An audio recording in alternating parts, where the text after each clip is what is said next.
Hello, everybody. Welcome to the Energy News Beat Daily Stand-Up. My name's Stuart Turley, President and CEO of the Sandstone Group. It is crazy out there on the news desk. Just buckle up.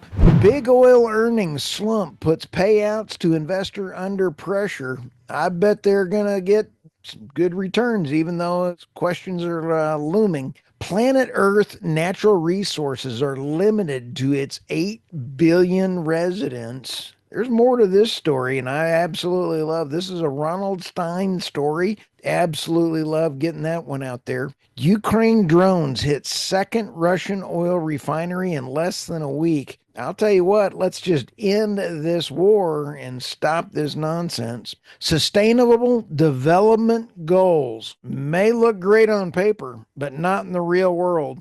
I like this story. Three firms seal a $3.3 billion LNG-to-power deal in the Philippines. I think this is actually fantastic. It's another great episode of LNG-to-power plants going on around the world. Hey, let's start up with the first story here. Big oil earnings slumps puts payouts to investor under pressures. Fourth quarter profit to be the lowest in more than 3 years, and oil markets weigh uncertain outlook driven by Trump's return. I want to go on record, and you've heard me say this several times. Drill, baby, drill. In the new world of big oil and private oil drilling is drill baby when fiscally responsible. And the oil and gas companies that I talk to CEOs, they are all still planning on giving money back to the investors. Now, does that mean that they're going to be drilling less?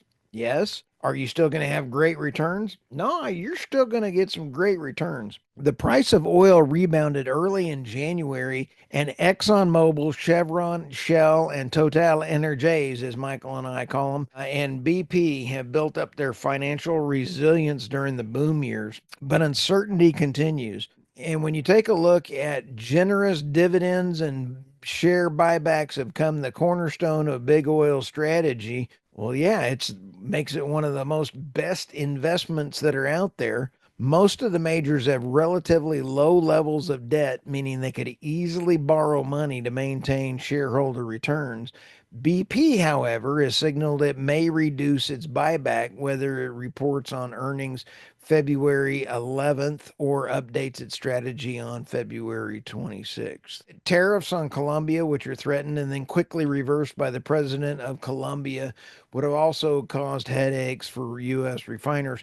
But I'll tell you what, it was fantastic to see the president of Colombia cave so quickly, especially when President Trump was playing golf. And I loved his tweet out there. Why are you pressuring me to tweet or during a golf round? You got to hand it to President Trump. Let's go to the next one here. Planet Earth's natural resources are limited to its 8 billion residents. There are 4 key points that this Ronald Stein article has. Earth has existed for more than 4 billion years without the present day humans. I'm not sure that we actually know our true history. Crude oil consumption is more than 35 billion years per year, with less than 50 years of known oil reserves. I still believe in my heart that there is a lot of oil that is still left to be discovered. Coal consumption is more than 8 billion tons per year, with less than 135 years left of known coal reserves.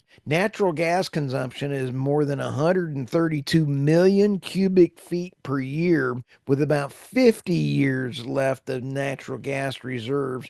I think there's a lot more than that. Similar scenarios for the exotic minerals like lithium, cobalt, magnesium, and copper need to go green with EV batteries. And this one I thoroughly agree with. There's a lot of things that we can do, and that would be putting in nuclear everywhere. The United States has been running nuclear capable fleet for ever since 1955.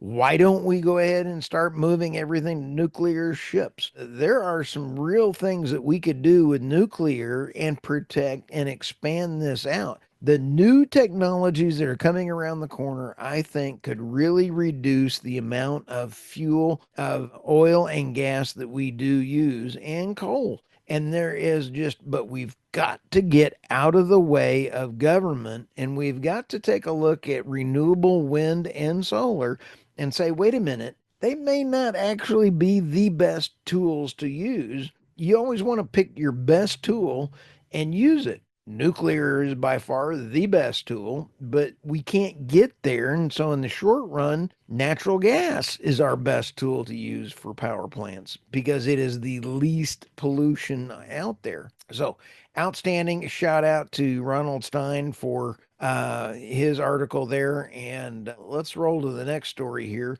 Ukraine drones hit second Russian oil refinery in less than a week. Ukraine early Tuesday hit drones near, I'm going to butcher the name and I apologize, Novgorod in western Russia. The General Staff of the Armed Forces of Ukraine said, announcing a second hit on a Russian oil refinery. I'll tell you what, we need to end this war as soon as possible. There is absolutely zero reason for this war to continue on. EU and NATO brought this war upon themselves, and President Trump needs to end this war as soon as possible. Ukraine attacks continues to target refineries in Russia. Some of these attacks have affected fuel product supply from Russian refineries and reduced crude processing. This is absolutely a war that has gone on too long. And again, hats off to President Trump to try to get this solved, but he doesn't have all the information he needs, and he needs to talk to George McMillan and get the right information. So, all right, let's go to the next story here. Sustainable development goals look great on paper, but not in the real world. The EU is lagging behind on sustainable development progress with lots of ambitious policies on the books, but fewer real world impact, according to a new report by the UN affiliated body. A report published today from the UN Sustainable Development Solutions Network.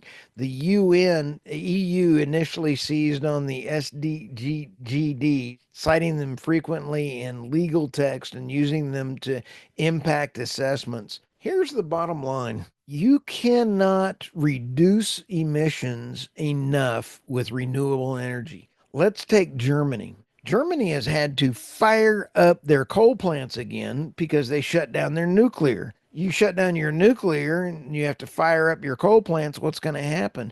You're going to start, oh, by the way, polluting more. But then you can't use natural gas because you have a war going on. Well, you can fire up cheap, low cost Russian natural gas, and then you can stop the deindustrialization that's going on. So without low cost Russian natural gas, Germany stands to fail. And if Germany fails, so does the EU. So goes Germany, so goes the EU. And I will applaud President Trump in his decision to reach out to individual countries rather than talking to the EU. We need our sovereign nations, and we need our sovereign nations making decisions for each of the sovereign nations so that there are cultures independent of everyone.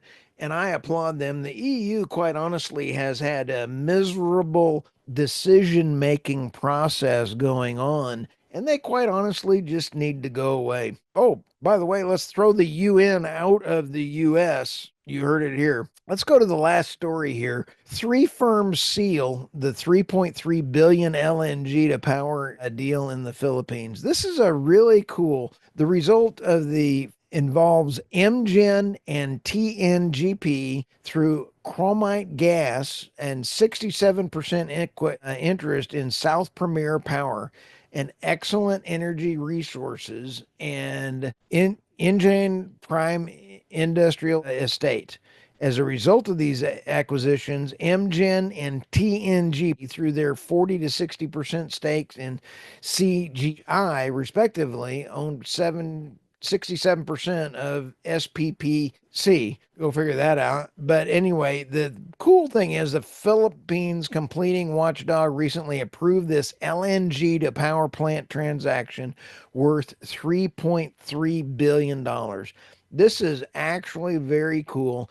And again, this goes along with this whole energy thread right here. And that is you're going to see lower cost power coming in than coal. And you're going to see a reduction in output or pollutants because it is LNG versus coal. So hats off to the Philippines for getting this done. And I actually like that. Now, I'd also like to say if you're in Hawaii, why don't you try to rummage up? But Chris Wright over there is the hopefully the new Secretary of Energy would say agree with this, and when he gets confirmed, that'd be pretty cool to get rid of fuel oil in Hawaii and put in a LNG to power plant, but we would need the wartime exemption on the Jones Act in order to do that for the United States and keep Hawaii pristine and get rid of fuel oil. 67% of the power in Hawaii is still with fuel oil, and that is not a clean solution. So, with that, like, subscribe, and if you are a CEO, I would love to interview you at NAPE next week. Just reach out to the show. We want to get you scheduled. I've already got some fantastic interviews lined up. Last year at NAPE, we did about 35 interviews, and it is going to be crazy. Thanks. Have an absolutely fantastic day.